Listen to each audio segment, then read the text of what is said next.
Bonjour, je vous propose aujourd'hui cette première série d'exercices de monohybridisme. Il contient quelques questions QCM et des exercices simples, histoire de fixer les idées. Voilà le premier exercice. Cochez la bonne réponse. Question numéro 1. Une hybridation concerne un croisement entre deux individus de phénotypes différents de la même espèce. On peut l'accepter. Je passe aux autres.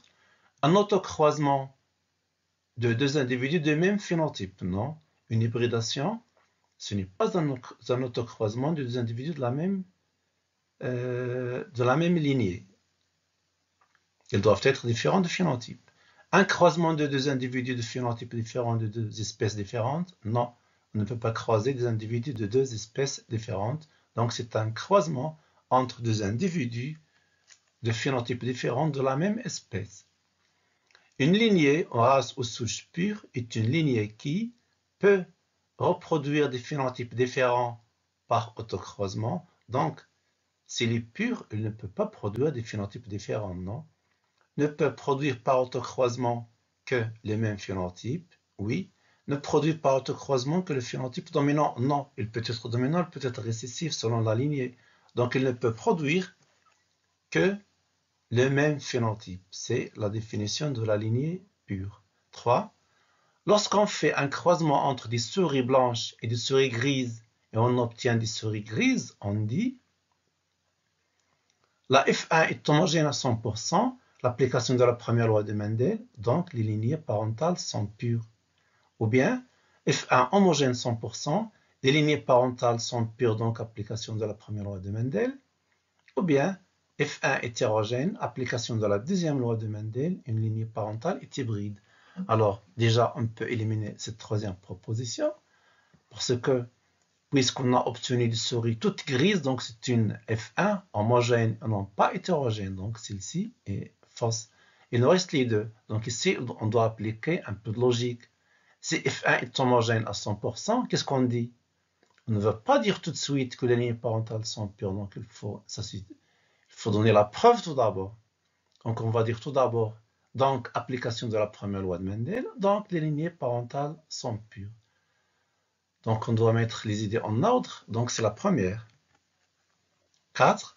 En monohybridisme, si on croise une plante à fleurs blanches et une plante à fleurs pourpres de la même espèce, et on obtient des fleurs à couleur pourpre, alors les proportions seront en F1 100% et en F2 75% pourpre et 25% blanche, ou bien en F1 100% et en F2 75% blanche cette fois-ci, donc au lieu de pourpre on a mis blanche, et au lieu de blanche on a mis pourpre.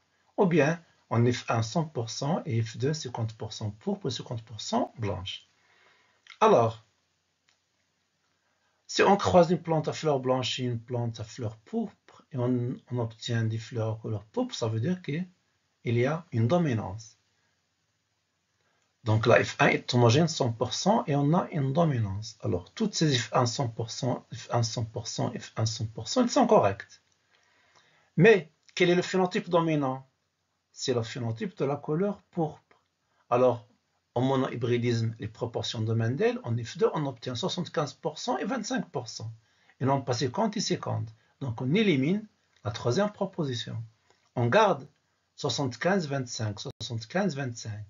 Mais qui a le pourcentage de 75? Est-ce que c'est le phénotype dominant ou bien le phénotype récessif? Eh bien, c'est le phénotype dominant, c'est-à-dire pourpre, et non pas blanche. Donc, c'est la première proposition qui est correcte. Je continue. 5. En monohybridisme, si les deux allèles sont codominants et les lignées parentales pures, on obtient donc ici, ils sont codominants. C'est une codominance. En F1 homogène, oui. Et en F2 3 quarts, 1 quart, non. Les 3 quarts et 1 quart, ce sont des proportions mendéliennes en cas de dominance complète. F1 homogène, oui. 100%, F2 1 demi, 1 demi. Non, on n'obtient pas ces proportions en codominance. Alors en codominance, qu'est-ce qu'on obtient? F1 homogène, oui. Et F2, on obtient des proportions différentes de celles de Mendel. Donc on obtient 1 quart, 1 demi, 1 quart. 1 quart pour le phénotype parental, 1 demi pour le phénotype intermédiaire et 1/4 pour le deuxième phénotype parental. Donc c'est la troisième proposition. 6. En monohybridisme, si on obtient en F2 les proportions 2 tiers et 1 tiers, alors on est en cas de dominance complète avec gène lié au sexe. Non, 2 tiers ou 1 tiers ne caractérise pas le gène lié au sexe. Dominance complète avec gène létal, oui.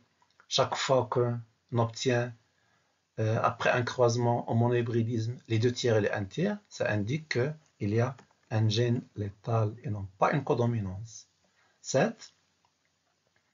Si on croise des souris jaunes entre elles et on obtient 8 souris jaunes et 4 souris grises, alors on est dans le cas, est-ce que c'est d'un gène létal ou bien d'un gène lié au sexe ou bien à allèle codominant? Alors, 4 souris jaunes, 4 souris grises, donc seulement 2 phénotypes, donc ce n'est pas allèle codominant. Si c'était des allèles codominants, on aura ici, après croisement, 3 phénotypes dont un est intermédiaire. Alors, il nous reste les deux. Alors, voyons ces valeurs 8 et 4. 8 et 4, c'est la proportion de 2 à 1. Donc, 8, c'est le double de 4. 2 à 1, c'est les 2 tiers et le 1 tiers. Donc, la somme, c'est 12. 8 de 12, c'est 2 tiers. Et 4 de 12, c'est 1 tiers. Donc, 2 tiers, 1 tiers, ça caractérise un gène létal. Je passe à 8. Si on croise des graines de petits pois lisses hybrides entre elles, donc c'est comme si on a croisé les F1, les hybrides F1, et on obtient 2000 graines, alors la répartition de ces graines sera environ lisse 1000 et ridé 1000, c'est-à-dire 1 demi, 1 demi. On n'accepte pas cette proposition parce que ici, F1 croisé avec F1 au monohybridisme dominance complète, on doit obtenir les proportions de Mendel. Et les proportions de Mendel, ce n'est pas 1 demi et 1 demi, mais 75%, 25%, oui, c'est-à-dire 3 quarts, 1 quart. Donc ici, les 500 ridé 1500, oui, 500 c'est 1 quart, et 1500 c'est 3 quarts. Mais ce n'est pas les listes qui vont avoir les 500. C'est le phénotype récessif qui aura 500 et le phénotype dominant aura le 1500. Alors ici, ridé, c'est récessif, donc cette proposition aussi est fausse. Lisse 1500 et ridé 500, on va l'accepter, c'est-à-dire dominant avec 3 quarts et récessif avec 1 quart. Lisse 1334 et ridé 666, non, donc c'est la troisième proposition. Je continue. 9. En monohybridisme avec dominance complète, si le croisement de deux lignées pures différentes donne en première génération F1 une dissonance à deux phénotypes parentaux avec les proportions de 1 demi, 1 demi, alors, donc ici, monohybridisme, dominance complète, croisement de deux lignées pures. Pures, alors là c'est très important, on va marquer le mot pur, lignée pure. Normalement, selon les lois de Mendel, en monohybridisme, dominance complète, si on croise deux lignées pures différentes, c'est-à-dire c'est une hybridation, on doit avoir en F1 une descendance homogène à 100%. Mais ici, elle est hétérogène, 1 demi, 1 demi, hétérogène. Donc c'est une exception à la loi de Mendel. Alors dans quel cas on a une exception à la loi de Mendel? Le gène étudié est porté par un chromosome non sexuel. Non, s'il était porté par un chromosome non sexuel, on aura ici 3 quarts, 1 quart. Le gène étudié est porté par le chromosome sexuel X. Oui, porté ou bien c'est un cas de gène étudié létal. Non. Donc c'est une preuve, ça c'est une preuve que le gène est un gène lié au sexe. 10. En monohybridisme avec dominance complète, si le test cross donne une génération homogène, alors le phénotype dominant testé est soit une lignée pure, soit une lignée hybride, soit les deux à la fois. Le test cross, c'est lorsque on croise un individu à phénotype dominant du génotype inconnu avec un phénotype récessif dont on connaît donc le génotype. S'il donne une génération, une descendance homogène 100%, ça veut dire que les deux sont de lignées pures, donc ça veut dire que la première loi de Mendel est vérifiée. S'il donne une génération 1,5, ça veut dire que la première loi de Mendel n'est pas vérifiée, ça veut dire que le génotype de l'individu testé, elle est hétérozygote. Mais ici, on a obtenu une génération homogène. Donc, le parent testé, elle est une lignée pure. Il ne peut pas être les deux à la fois. 11. En monohybridisme avec dominance complète, gène lié au sexe. Le croisement de deux drosophiles issus de la génération F1, mâle aux yeux blancs et femelle aux yeux rouges, avec donc ici des symboles petit b et grand R pour les deux phénotypes, donne une génération composée de 100% avec des yeux rouges, ou bien 50% des yeux rouges et 50% des yeux blancs, ou bien 3 quarts des yeux rouges et 3 quarts, ou bien 1 quart des yeux blancs. Alors, voyons. C'est un gène lié au sexe, donc il faut utiliser ici les deux chromosomes X et Y. Le mâle aura X et Y, donc c'est un seul chromosome qui portera le B, alors que la femelle a deux X. Et c'est une femelle hybride, puisque c'est une femelle F1. Donc l'un des deux X aura le grand R, l'allèle grand R, et le deuxième X aura l'allèle petit b. Ça veut dire que le mâle va produire deux gamètes, un avec X, l'autre avec Y. La femelle aussi va produire deux gamètes, un avec R et l'autre avec petit b. Donc on a des chances que un grand R rencontre le petit b et un grand R rencontre le Y. Ils vont donner tous les deux grand R. Mais on a aussi une chance que le petit b rencontre le petit b et le petit b rencontre le Y. Donc c'est une autre moitié de petit b. Donc la descendance ne peut pas être totalement rouge, c'est impossible. Il ne peut pas donner 3 quarts et 1 quart. Ça, ce sont des proportions mendéliennes. Alors que là, c'est une exception à Mendel. Donc, le résultat sera 1,5 pour les yeux rouges et 1,5 pour les yeux blancs.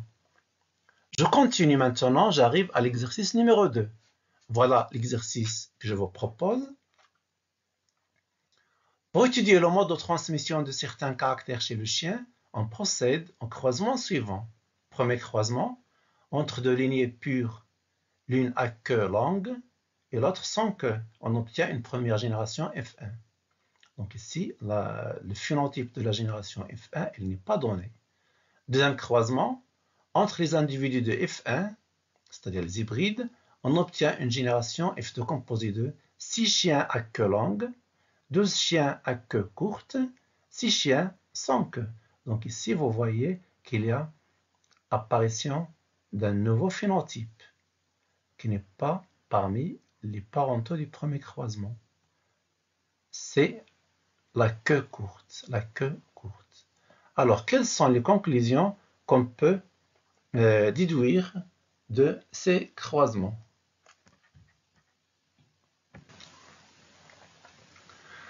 Alors, pour commencer donc à répondre aux questions, je schématise tout d'abord ces croisements. Regardez. Donc, pour le premier croisement, je vais le symboliser C1.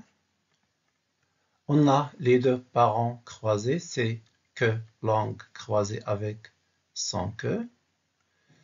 La première lignée elle est pure, la deuxième lignée aussi elle est pure. On a obtenu une F1 composée de on ne sait pas, elle n'est pas donnée. Je passe maintenant au croisement 2. On a croisé cette fois-ci des hybrides F1 entre eux, c'est un autre croisement. Il nous a donné en F2 des chiens avec une queue longue, des chiens avec une queue courte et des chiens sans queue, avec ici les nombres qui sont connus.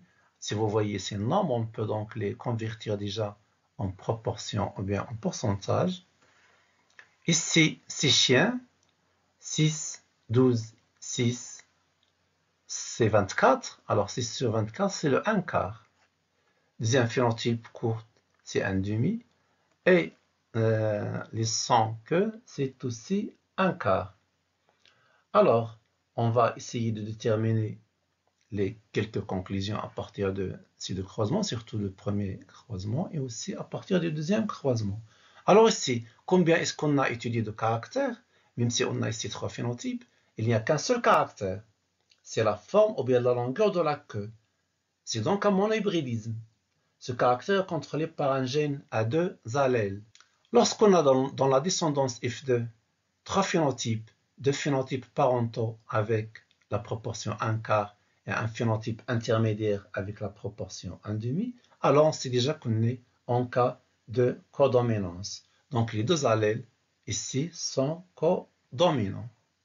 On nous demande dans l'exercice d'utiliser les deux symboles, soit Q majuscule ou Q minuscule pour la langue que, ou bien le grand S ou le petit s pour le sans que. Alors, puisqu'il y a une codominance, on va utiliser la majuscule pour les deux. Ici, j'ai le grand Q, c'est le phénotype grand Q.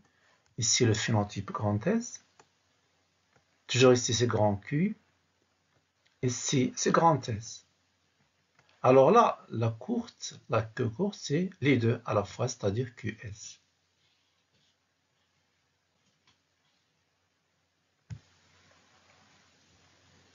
Alors donc, ce qu'on vient de dire, il s'agit d'une codominance ici avec donc trois phénotypes, veut dire que la F1 doit être homogène à 100%. Il doit être donc le phénotype QS homogène à 100%. Ceci est aussi prouvé par la pureté des deux lignées parentales, puisqu'on a croisé ici deux lignées parentales, selon donc l'homogénéité de la première loi de Mendel, on ne peut avoir ici qu'un phénotype homogène 100%. Je récapitule. Conclusion du premier croisement.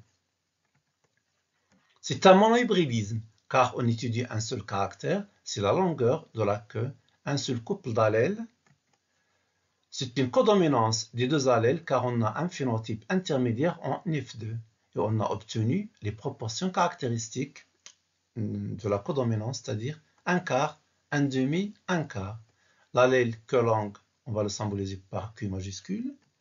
Et l'allèle sans queue, on va le symboliser par S majuscule aussi. Je passe maintenant à la deuxième question. Donnez les génotypes correspondant aux individus de trois générations F0, c'est-à-dire les parentaux, puis la génération F1 des hybrides, puis la génération F2. Je reviens sur le schéma des croisements pour déterminer les génotypes. Voilà, donc on a déjà déterminé que F1, c'est un phénotype QS. On a déjà déterminé aussi qu'il s'agit pour la langue de phénotype Q, phénotype QS, phénotype S, phénotype Q et phénotype S. Maintenant, on va chercher les génotypes. Voilà donc les phénotypes tout d'abord. Alors ici, c'est une lignée pure. Donc, elle va contenir deux allèles identiques. Donc, c'est un homozygote de Q. Ici, c'est la même chose. C'est un homozygote pour l'allèle grand S, SS. Alors ici, c'est un hétérozygote QS en F1. Les F1, c'est toujours des hétérozygotes QS. Alors que la F2, ici, ceux qui ont des queues longues, c'est un homozygote Q. Ceux qui ont des queues courtes, c'est un hétérozygote. Et ceux qui ont l'absence de queue, c'est un homozygote SS. Alors pour le F0, je vais récapituler ici. Pour le F0, donc le premier chien, queue longue, c'est grand Q, homozygote pour Q. L'autre sans queue, homozygote pour S. La F1, elle est hétérozygote, QS, alors que la F2, on a trois phénotypes. Queue longue, c'est homozygote pour Q. Queue courte, c'est homozygote pour S. Et, pardon, ici, c'est sans queue, homozygote pour S. Et enfin, queue courte ici, c'est hétérozygote QS. Je passe aux autres questions. La question numéro 3, on propose un troisième croisement. Je vais le schématiser ici. Autocroisement entre les individus de la même lignée. Pelage court, on obtient une génération composée de 45 chiens à pelage court, 22 chiens à pelage normal. Question, quelles sont les conclusions qu'on peut déduire de ce croisement? Alors je vais le schématiser tout d'abord. Donc, phénotype pelage court croisé avec phénotype pelage court, donc c'est un autocroisement. Ici, j'ai mis le symbole de croisement à l'intérieur d'un cercle pour symboliser l'autocroisement. Ce croisement donne des cas ou bien des phénotypes à pelage court et des phénotypes à pelage normal. Puisque donc on a obtenu une descendance hétérogène avec deux phénotypes différents, cela veut dire que cette lignée, elle n'est pas pure, c'est une lignée hybride. Donc le caractère étudié longueur du pelage indique qu'il s'agit d'un monohybridisme, un couple d'allèles. C'est l'allèle qui contrôle le pelage court qui est dominant, alors que l'allèle qui contrôle le pelage normal, il est récessif. On utilise les symboles demandés dans l'exercice. On nous demande d'utiliser le C majuscule ou le C minuscule pour le pelage court. Donc, on va choisir la majuscule puisqu'il est dominant. On nous demande aussi d'utiliser le N majuscule ou le N minuscule pour symboliser l'allèle normal. Donc, on va choisir le minuscule puisqu'il est récessif. On est en dominance complète. Alors voilà, maintenant, on va déterminer les phénotypes et les génotypes qu'on a obtenus. Alors pour le pelage court dominant grand C, phénotype grand C, et là aussi c'est le même phénotype, c'est grand C. Toujours court, c'est grand C, alors que non normal, c'est petit n, phénotype normal. Alors là, pelage court, on vient de dire que c'est un hybride, donc on va dire grand C avec petit n, donc on va utiliser aussi cette symbolisation. Ces deux lignes ici, ça veut dire deux chromosomes, et le grand C et le petit n, ce sont les deux allèles. Donc ici, deux chromosomes homologues, la même chose ici, CN de chromosomes homologues avec deux allèles différents, on est hétérozygote, ici aussi hétérozygote. Là, le pelage normal, c'est une lignée pure, récessive, homozygote pour le petit n, alors que là, on ne peut pas le déterminer ici parce que on a deux possibilités, soit qu'il peut être homozygote, soit qu'il peut être hétérozygote. Donc on a deux cas possibles. Donc on va le déterminer tout à l'heure. Je récapitule donc les conclusions obtenues. C'est un cas de monohybridisme car on a un seul caractère, c'est la longueur du pelage. C'est une dominance complète. L'allèle pelage court est dominant, il est de symbole C, et l'allèle pelage normal, il est récessif, on lui donne le symbole N minuscule. La lignée grand C est hybride car l'autocroisement donne une descendance hétérogène. Alors il leur reste à déterminer maintenant le génotype correspondant au phénotype C de la descendance. Il faut chercher la réponse dans les nombres obtenus. Voyons ces nombres. Dans l'exercice, on nous a dit 45 pour le phénotype court et 22 pour le phénotype normal. Pour voir un peu la désignation de ces nombres, on les transforme en pourcentage. Calculons ces pourcentages. Calcul des pourcentages obtenus. Alors, pourcentage de grand C, c'est 45 sur le total qui est 67. On multiplie par 100, on a trouvé 67,16%. Alors, cette valeur, ce pourcentage, il indique quoi? Il indique une fraction de 2 tiers, une proportion de 2 tiers. L'autre phénotype, le petit n, c'est 22 sur le total multiplié par 100. On a obtenu 32,83%. C'est presque une fraction de 1 tiers. Ces valeurs sont une exception aux lois de Mendel et elles nous rappellent donc les valeurs qui caractérisent un gène létal. Donc, on est en cas d'un gène létal et c'est l'homozygote grand C dominant qui est le génotype létal. Et les chiens à phénotype grand C de la descendance sont tous hétérozygotes. Passons maintenant à l'interprétation chromosomique. Toujours les mêmes étapes pour faire donc cette interprétation chromosomique. On commence par les parents. Donc c'est le même symbole puisqu'on a deux individus de la même lignée qui est hybride. Donc on ne va pas mettre ici P1 avec P2 parce que si je mets P1 avec P2, ils doivent être différents. Ici, ils sont les mêmes. Le premier chien donc est de lignée grand C, phénotype dominant. Le deuxième, c'est le même phénotype dominant. Maintenant, on passe au génotype. Donc, le phénotype ici, c'est un hybride. Donc, il contient un allèle grand C, un allèle petit n, hétérozygote. La même chose ici. Passons maintenant aux gamètes.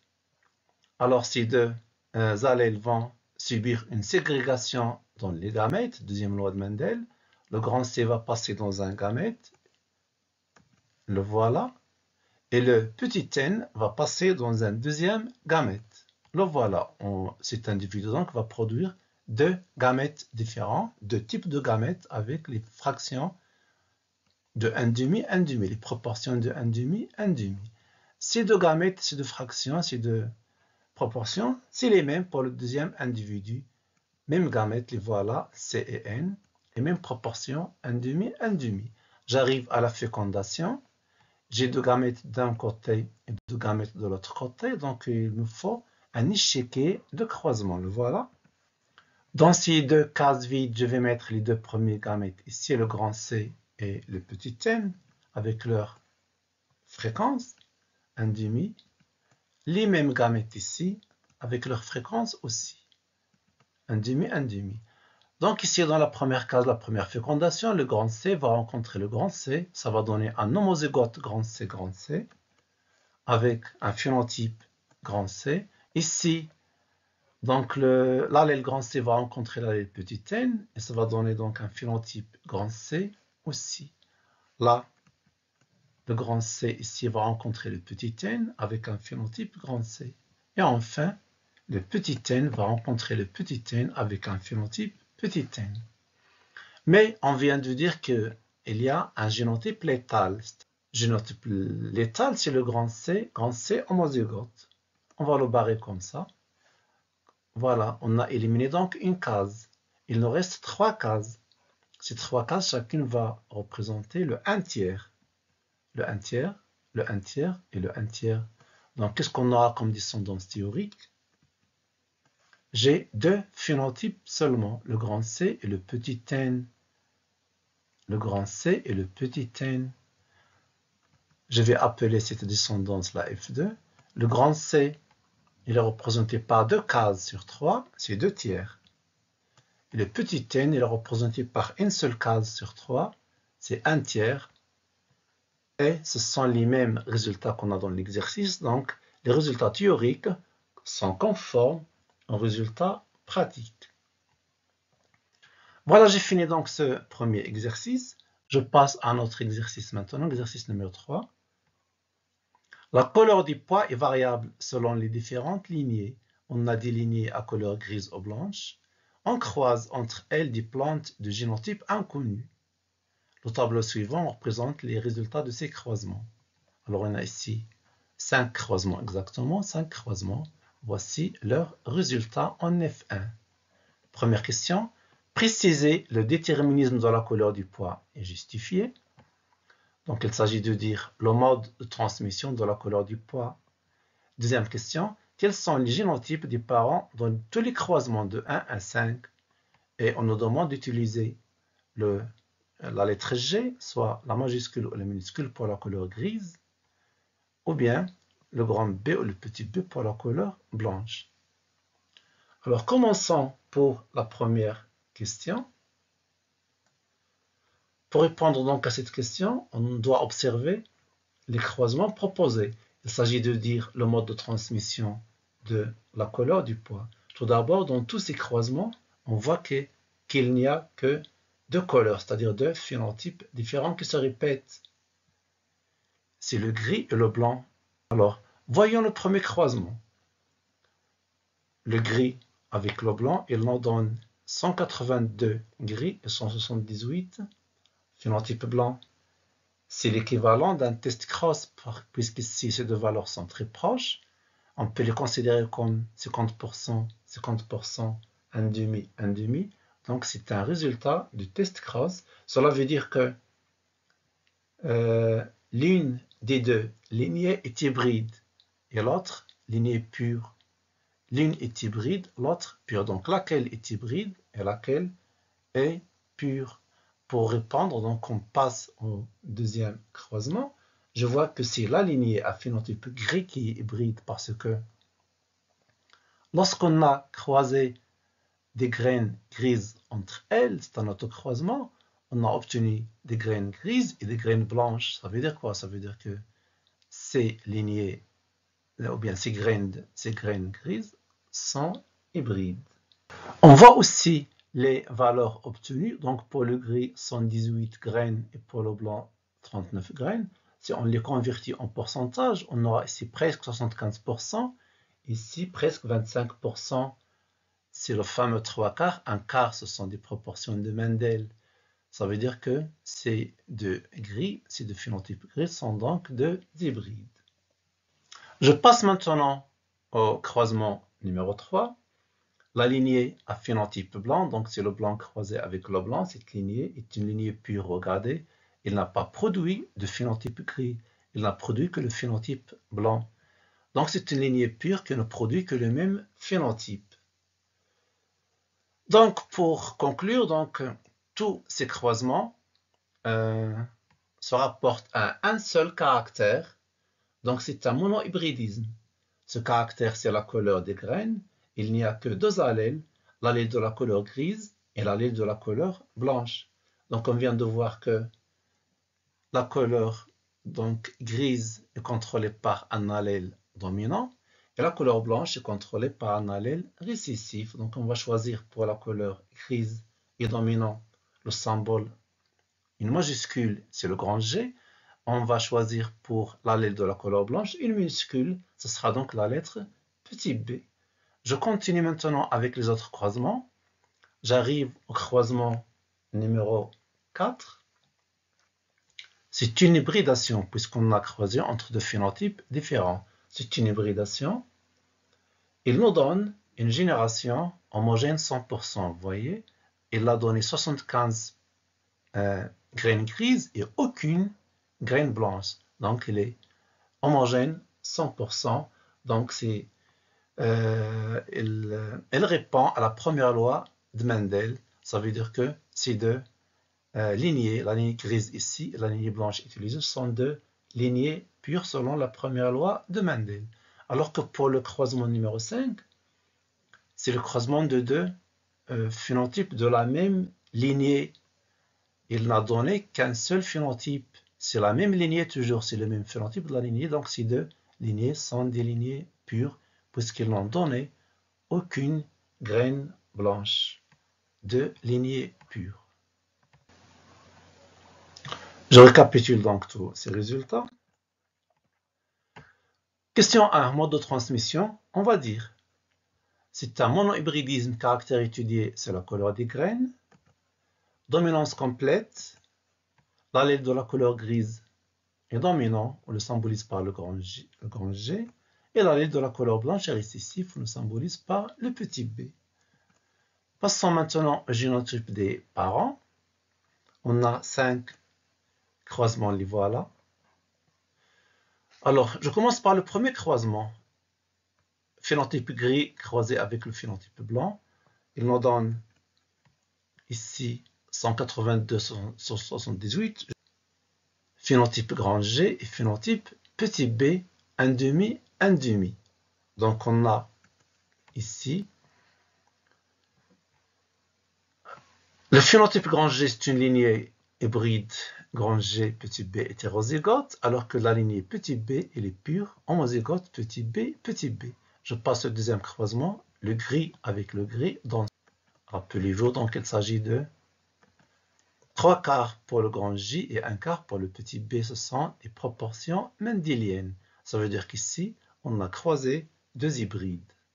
Le grand G, c'est un hybride hétérozygote, et l'autre grand G, c'est aussi un hybride hétérozygote. Grand G, petit b. Je passe au croisement numéro 3. Blanc avec blanc ne donne que des blancs. 100% petit b, ça veut dire ici qu'il s'agit d'un autocroisement de la même lignée pure. Donc, petit b avec petit b, homozygote, homozygote. Je passe au croisement numéro 4. Gris avec blanc ne donne que des gris. Donc, ça donne grand G homogène 100%. Ça veut dire ici que c'est la première loi de Mendel qui est appliquée. Homozygote grand G avec l'homozygote petit b, petit b. Enfin, le cinquième croisement, gris avec gris, n'en donne que des gris. Ici, gris avec 100%. Et le croisement, donc il s'agit de la même lignée pure. Homozygote grand J et homozygote grand J. Voilà, j'arrive à la fin de cette vidéo. Prévois donc la correction de la série numéro 2 dans la vidéo prochaine.